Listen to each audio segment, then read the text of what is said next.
성경 말씀 시편 34편 1절부터 10절 말씀입니다.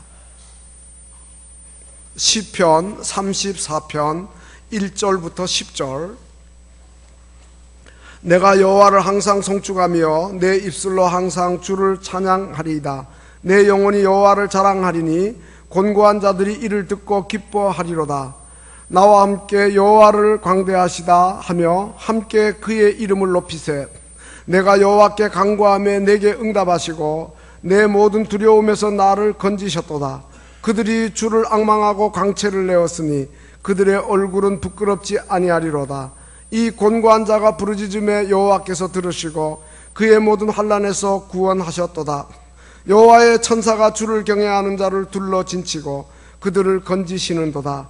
너희는 여호와의 선하심을 맛보아 알지어다.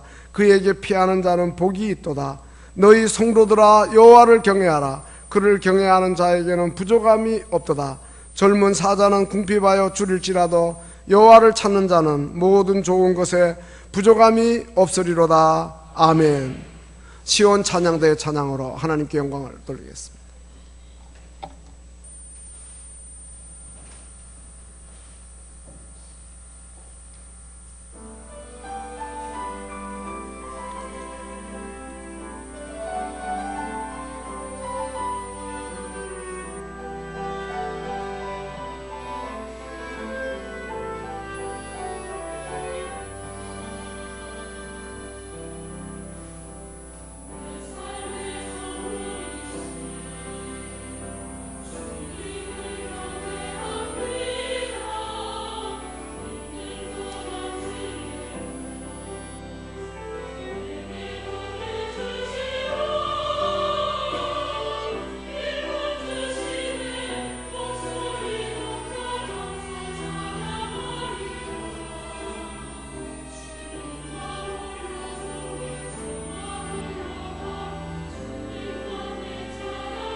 아멘.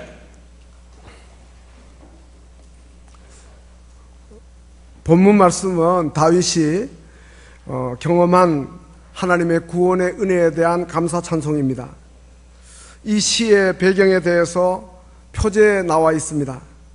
다윗이 아비멜렉의 미친 채 하다가 쫓겨나서 지은 시라 이렇게 나와 있습니다. 사무엘상 21장 10절부터 15절에 그 내용이 자세히 나옵니다.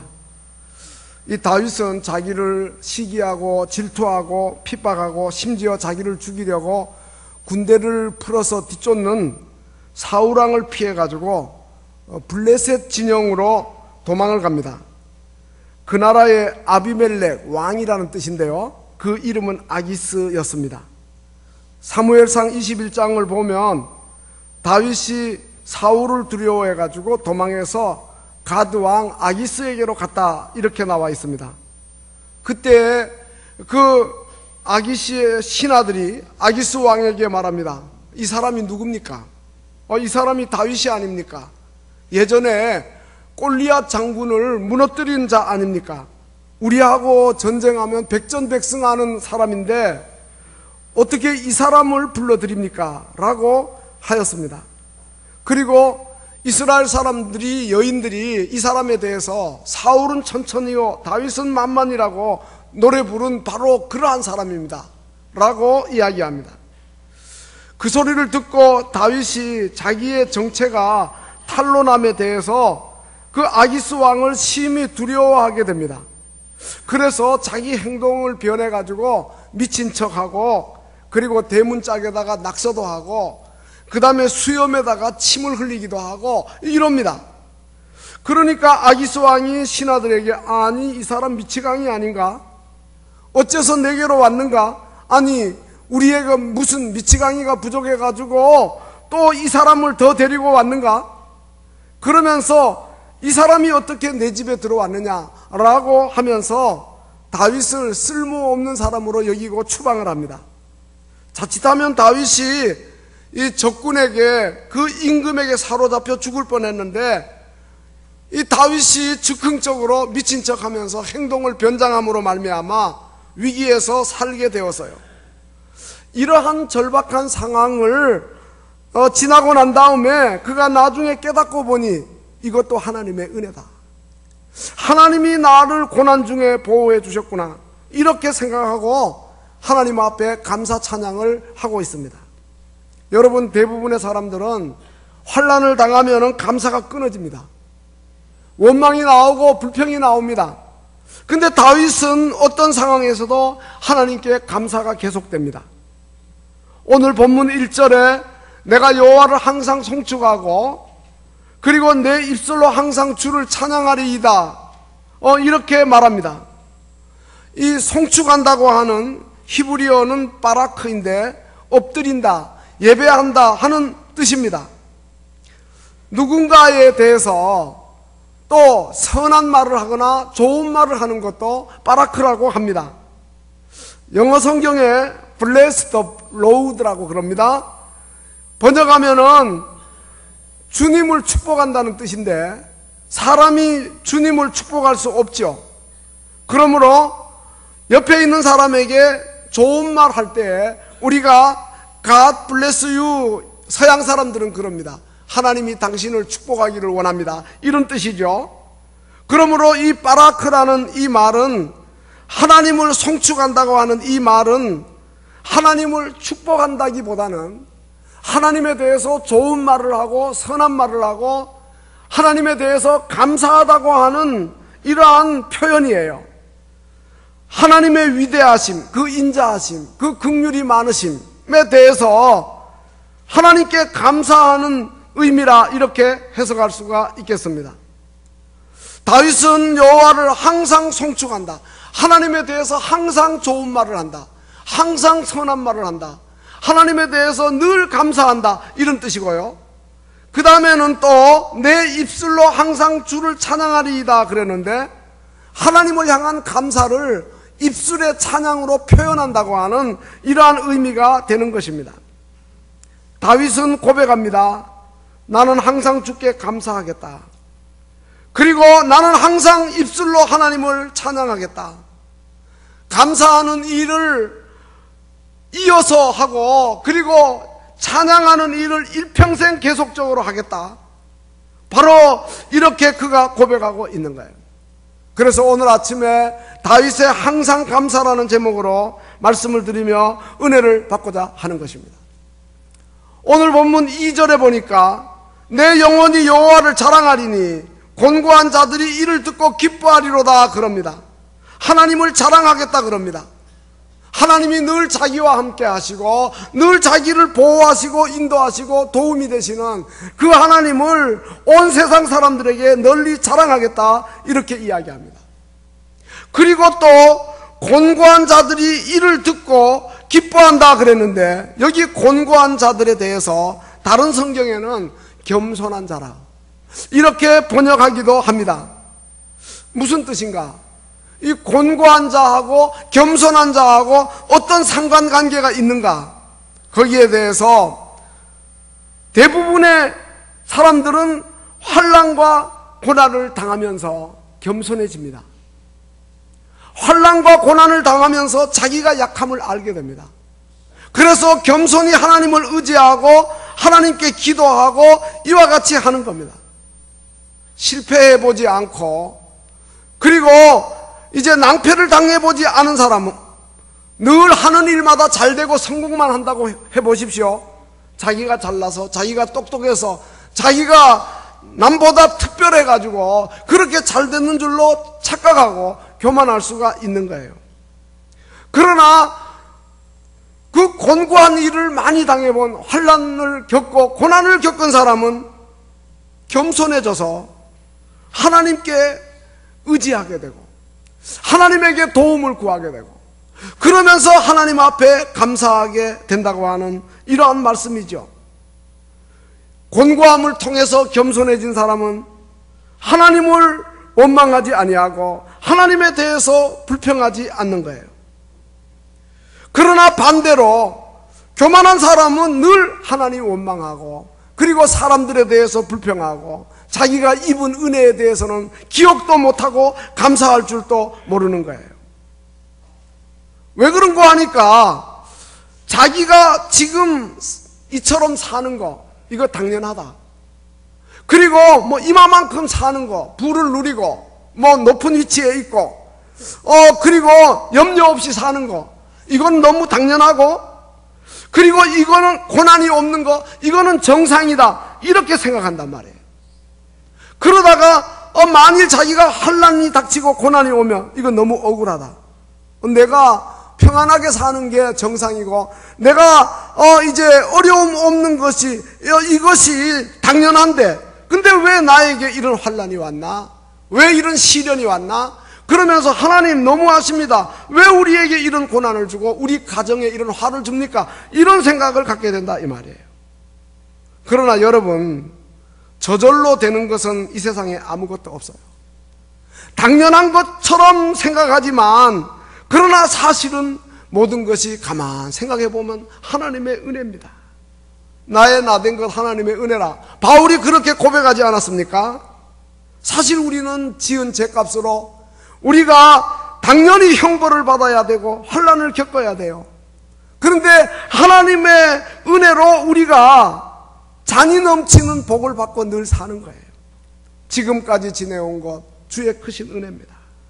한이 없는 주의 사랑 어찌 이루 말하겠습니까?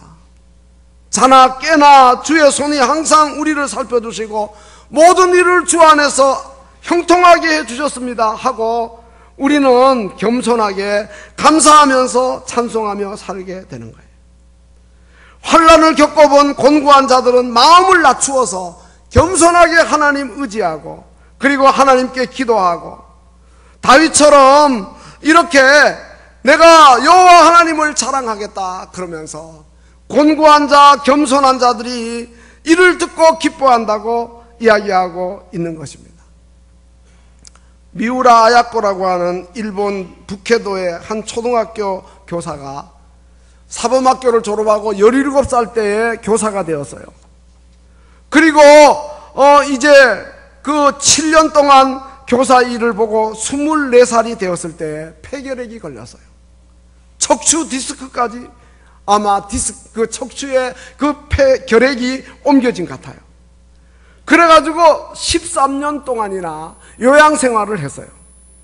6년 동안은요 아예 꼼짝 못하고 침대에 누워서 지내야 했어요. 대소변을 다른 사람이 받아주어야 했어요. 그러니까 깊은 좌절과 고통 속에서 사망의 음침한 골짜기를 지나며 질병의 계곡을 거닐고 있었어요.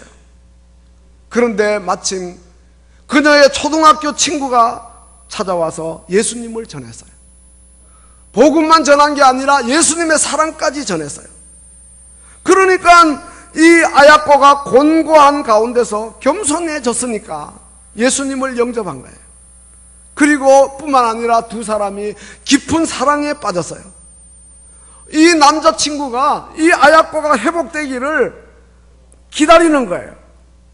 그런데 불행하게도 그 남자친구가 먼저 세상을 떠납니다. 그러니까 아야코는 장례식도 참석 못하고 그냥 베드에 누운 채로 눈물을 흘리고 있었어요. 그리고 얼마 후에 그는 또 한 남자를 만나는데 바로 이제 그녀의 남편이 되는 미우라 미스였습니다.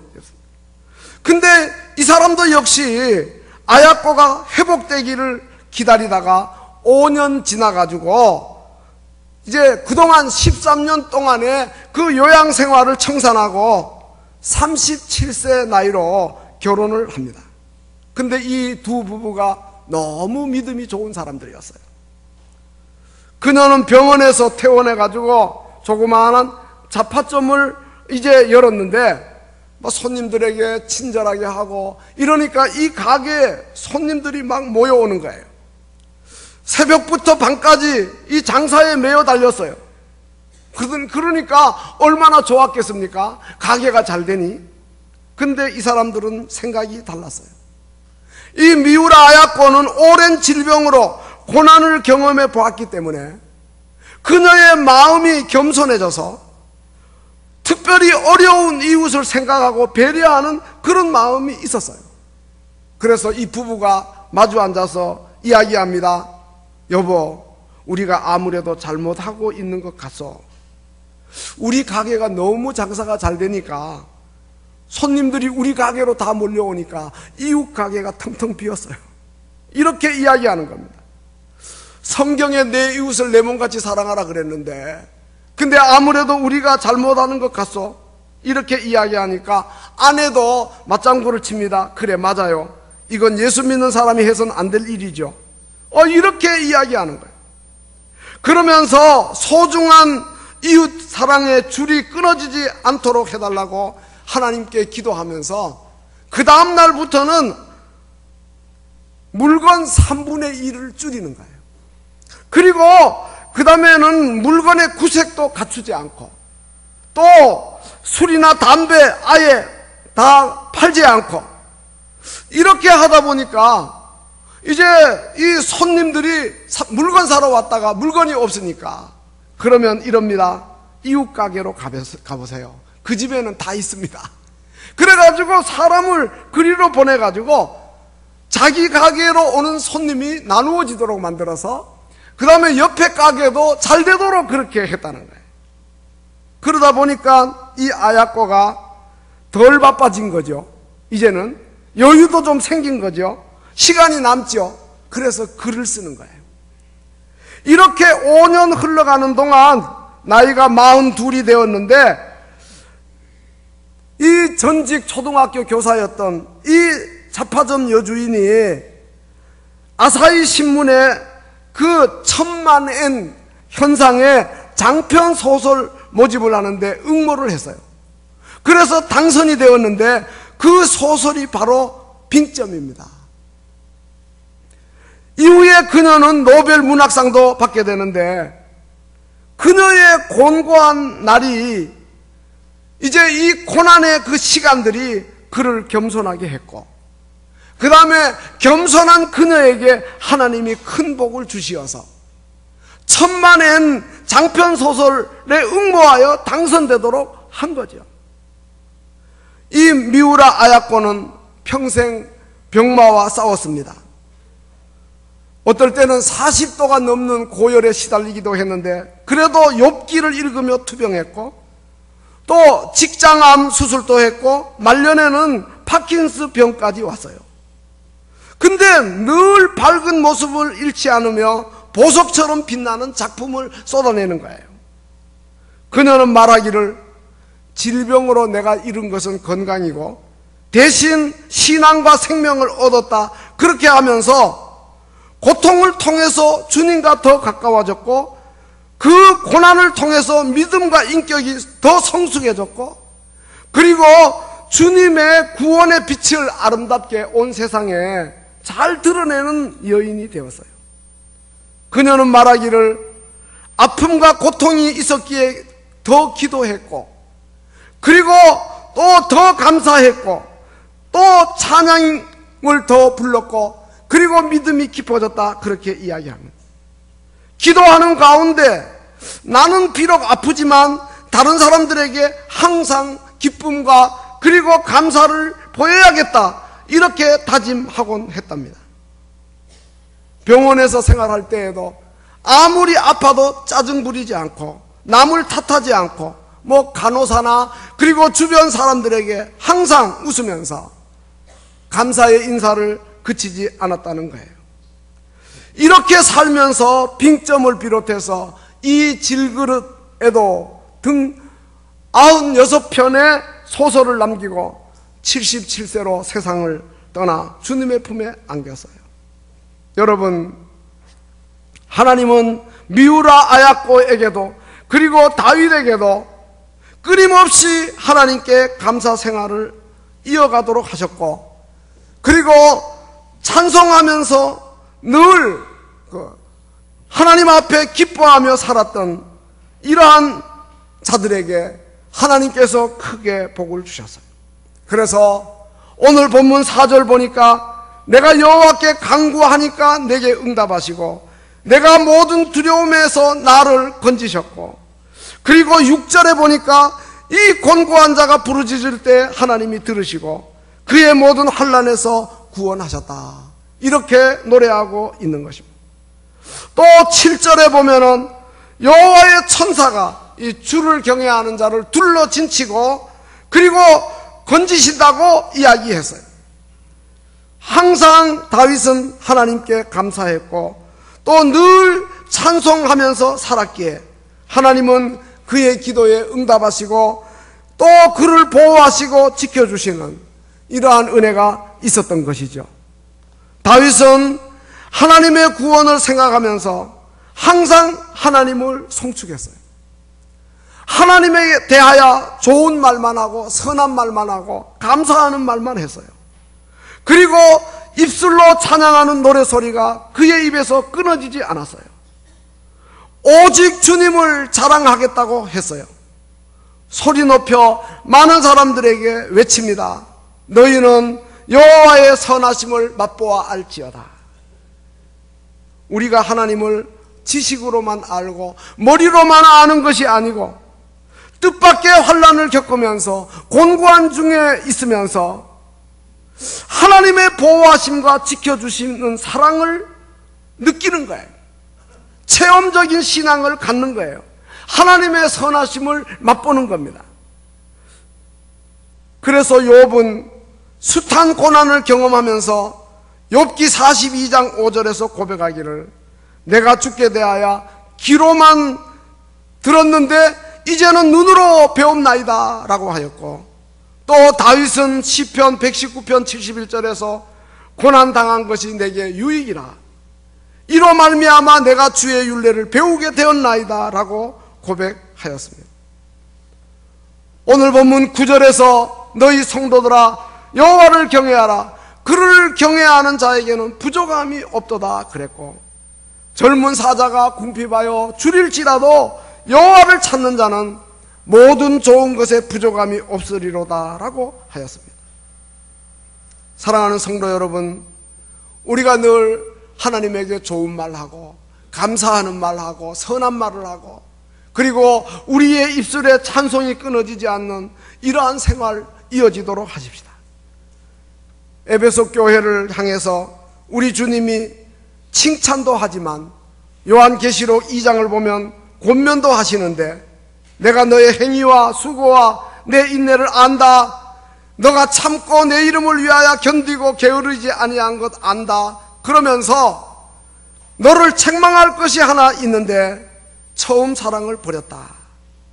어디서 떨어졌는지 그것을 생각하여 회개하고 처음 행위를 가지라. 만일 그리하지 아니하면, 회개하지 아니하면 내가 너에게 가서 너의 촛대를 그 자리에서 옮기리라. 이렇게 말씀합니다. 여러분, 에베소 교회를 향한 주님의 권면의 말씀에 주목하시고 우리의 신앙이 항상 회복되고 그리고 성장하여야 합니다. 첫사랑이 회복되어야 합니다. 첫 감사가 회복되어야 합니다. 예수 믿을 때에 처음 가졌던 구원의 감격과 희열이 우리에게 계속 유지되도록 처음 감사가 회복되도록 늘 힘써야 하는 것입니다.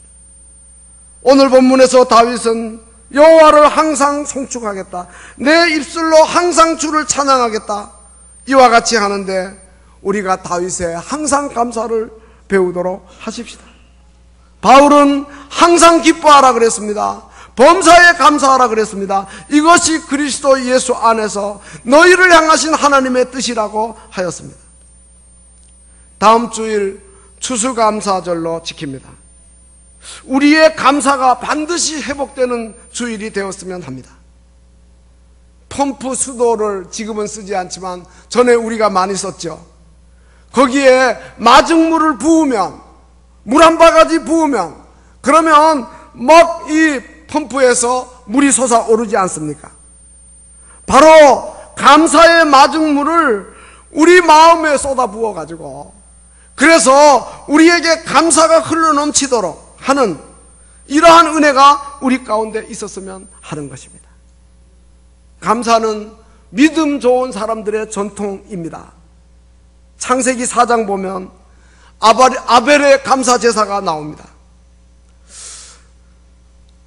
가인은 땅의 소산으로 제물을 삼아서 여호와께 드리고 아벨은 양의 첫 새끼와 기름으로 드립니다.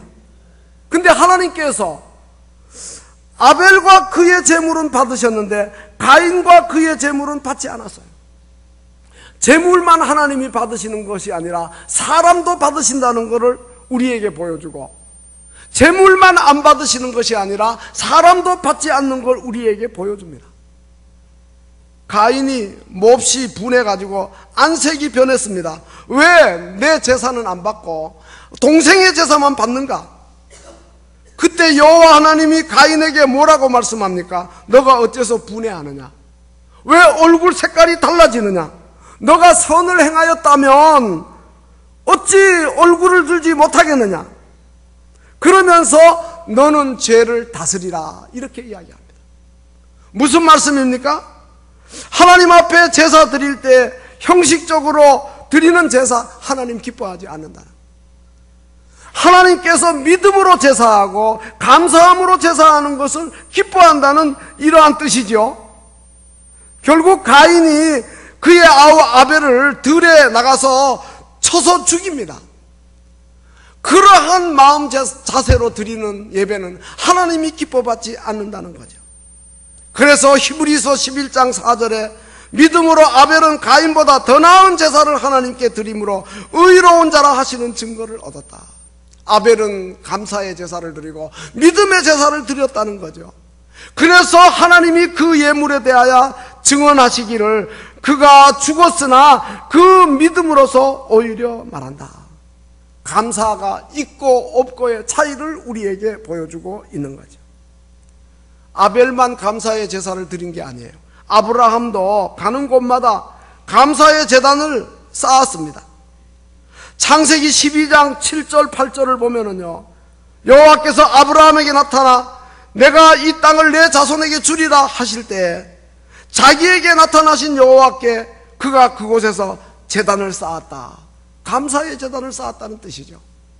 그리고 또 베델 동쪽 산으로 옮겨갈 때 장막을 거기에 치고 그가 그곳에서도 여호와께 제단을 쌓았고 여호와의 이름을 불렀다 그랬어요. 감사의 제단을 쌓았다고 하는 것이에요. 믿음이 없는 사람은 성 쌓기에만 급급하고 그리고 성읍을 건설하는 데만 분주합니다. 창세기 4장 17절을 보면 아벨을 죽인 그 형 가인은 성 쌓기에 급급했어요. 왜? 불안하니까. 남을 죽였으니까 자기도 죽임 당한다는 그런 불안한 마음이 있는 거죠. 또 창세기 11장에는 바벨탑을 높이 쌓아서 자기 이름을 내려고 사람들이 그랬죠. 그러나 하나님이 그들의 언어를 혼잡게 해서 바벨탑 쌓는 일을 중지하도록 하신 것을 봅니다. 그렇지만은 반대로 하나님의 사람들은 감사하는 제단을 계속 쌓습니다. 믿음의 사람들에게는 감사하는 일이 끊임없이 계속됩니다. 욥을 비롯해서 다윗도 마찬가지입니다. 사무엘하 7장 18절 보면 다윗 왕이 여호와 앞에 들어가서 이렇게 이야기합니다. 여호와여, 나는 누구오며 나의 집은 무엇이기에 나를 여기에 이르게 하셨나이까? 감사의 제단을 쌓는 거예요. 여러분, 왜 이것밖에 안 됩니까? 겨우 이겁니까? 이렇게 하지 아니하고 다윗처럼 나는 누굽니까? 나 자신을 바라볼 때 내 가정이 무엇이기에 이렇게 하나님이 우리에게 은혜를 주십니까? 하고 감사의 단을 쌓는 자가 돼야죠. 사도행전에도 보면은 초대교회 성도들이 성령 충만해가지고 날마다 마음을 같이해 성전에 모여서 떡을 떼면서 기쁨으로 순전한 마음으로 음식을 먹으면서 하나님을 찬미했다, 감사 찬송했다고 하는 말씀이 되는 것입니다. 영국의 청교도들이 신대륙 미국에 도착해서 지금 우리가 지키고 있는 첫 추수감사 예배를 드렸습니다. 모두가 다 신앙의 자유를 찾아서 새 땅으로 갔는데 영국을 떠나가지고 대서양을 건너 이제 신대륙으로 갔어요. 그런데 102명이 떠났지만은 첫 추수감사 예배를 드릴 때는 44명이 이미 세상을 떠났습니다. 그런 가운데도 하나님 앞에 감사를 찾아서 추수감사 예배를 드린 거예요. 에이브람 링컨이 1863년에 추수감사절을 미국의 국경일로 정했어요. 그런데 1863년 그 해가 미국에서 남북전쟁으로 수많은 젊은이들이 전사했다고 합니다. 그럼에도 불구하고 이러한 아픔과 고난 중에도 하나님께 감사드리기 위해서 추수감사절을 미국의 국경일로 정한 겁니다. 우리는 모든 일이 잘 되어서 성공해서 부자가 되어서 감사하는 것이 아니라 환난 중에도 감사를 이어가야 하고, 다윗처럼 절박한 상황에서도 위험과 고난 중에도 그 어떤 순간에도 하나님이 우리를 보호해 주실 것이다, 하나님이 우리를 지켜주시고 사랑해 주시고 선히 인도해 주신다는 확신을 갖고 감사를 이어나가는, 항상 감사하는 복된 성도들이 다 되시기를 주님의 이름으로 축원합니다. 내가 여호와를 항상 송축하며 내 입술로 항상 주를 찬양하리이다. 감사하는 사람이 겸손한 사람이고 감사하는 사람이 복이 있는 사람입니다. 다윗은 본문 5절에서 그런 사람을 가리켜서 그들이 주를 앙망하고 광채를 내었으니 그들의 얼굴은 부끄럽지 아니하리로다 그랬습니다. 무슨 말씀입니까? 감사하는 사람의 얼굴에 빛이 난다는 거예요.